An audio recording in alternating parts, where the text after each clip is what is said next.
get ready to thrive loud with Lou Diamond. Hey Thrive Loud listeners, this is Nia Catherine Stewart, one of the interns here at Thrive Loud. For today's Thrive Loud minisode, we go back to the 357th episode, Indistractable with Nir Eyal. In this episode, Lou inquires about how he can take control with so many technologies trying to distract him. Eyal responds with this ingenious answer, placing emphasis on what we define as distractions and how we define the word distraction at all. Most interestingly, he enlightens us on the phenomenon of pseudo-distractions. You know, the ones we tell ourselves are productive but are truly just getting us off track. This is certainly worth a listen for all of us in this increasingly digital and distraction-filled world. I invite you to take a listen. Well, the first thing is to start by defining what is distraction. Okay. And so to understand what distraction is, we have to understand what it is not. The opposite of distraction is not focus. The opposite of distraction is traction. Both come from the same Latin root, trahare, which means to pull, and both words end in the same 6 letters, action, A-C-T-I-O-N. So traction is any action that pulls you towards what you want to do, okay, things that you do with intent. The opposite of traction is distraction, any action you do that pulls you away from what you plan to do with intent. So first and foremost, we should stop saying this moral hierarchy of, oh, you playing Candy Crush or you playing a video game or whatever, or social media, that's somehow morally inferior to me watching football on TV. No, that's ridiculous.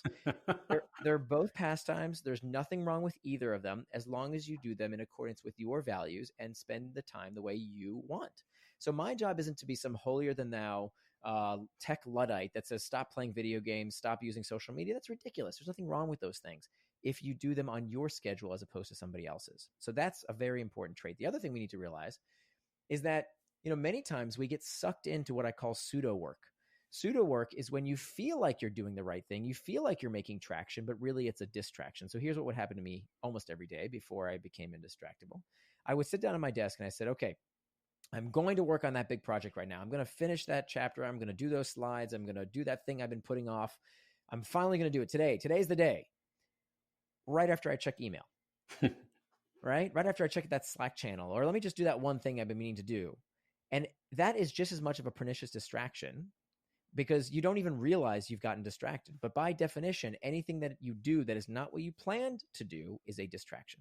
So you got traction to the right, you got distraction to the left. Now, what prompts us to either traction or distraction? Only 2 things: triggers.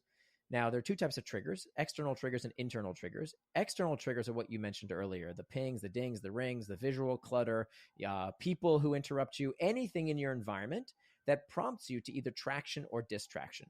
Now, these triggers aren't necessarily bad. If a trigger prompts you to do something you wanted to do, now it's moving you towards traction, right? So if your alarm clock rings and you meant to get up in the morning so you could go to the gym early, well, now that's moving you towards traction. That's terrific.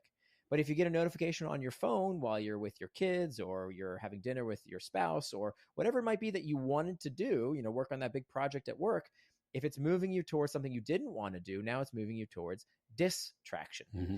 So the idea here is not to just blame these things, blanket blame, because a lot of these tools are super helpful. We don't want to excise them from our life. We need these tools. So that's why I don't buy into this whole digital detox thing. It's ridiculous for most people. They can't afford to stop using these tools. We rely upon them for our livelihood. Instead, what we want to do is to realize that we can put them in their place, that we can get the best out of them without letting them get the best of us. So as bad as these external triggers might be, let me just tell you, what's much more common as a source of distraction are not the external triggers, but in fact, the internal triggers. Okay. Most distraction here. I'm looking forward to this. Keep going. Yeah. So most distraction starts from within. Why? Because if we're going to answer this question of why do we get distracted, let's go really to first principles. Why do we do anything? What's the nature of human motivation? Turns out the nature of human motivation, the reason we do everything we do, most people will tell you, if you ask them, they would say it's some version of carrots and sticks, right? The pursuit of pleasure, the avoidance of pain. This is called Freud's pleasure principle. Unfortunately, it's not true. That it's not true that we're motivated by pleasure and the avoidance of pain, but in fact, it's pain all the way down. That everything we do, it's called the homeostatic response. Everything we do is about a desire to escape discomfort. So even the pursuit of something pleasurable is itself a craving, a wanting, desire. There's a reason we say love hurts. It is psychologically destabilizing to want something. And that discomfort is what prompts us to act. So that means if all behavior is prompted by a desire to escape discomfort, that means that time management is pain management.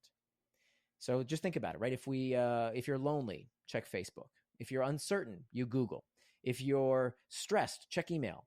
If you're bored, you go to Reddit or YouTube, stock prices, sports scores, whatever it might be. All of these things cater to psychological needs. And so we have to admit to ourselves that the reason we use these devices, the reason we keep getting distracted by one thing or another, as humans have always been distracted for the past 2,500 years, is for psychological escape.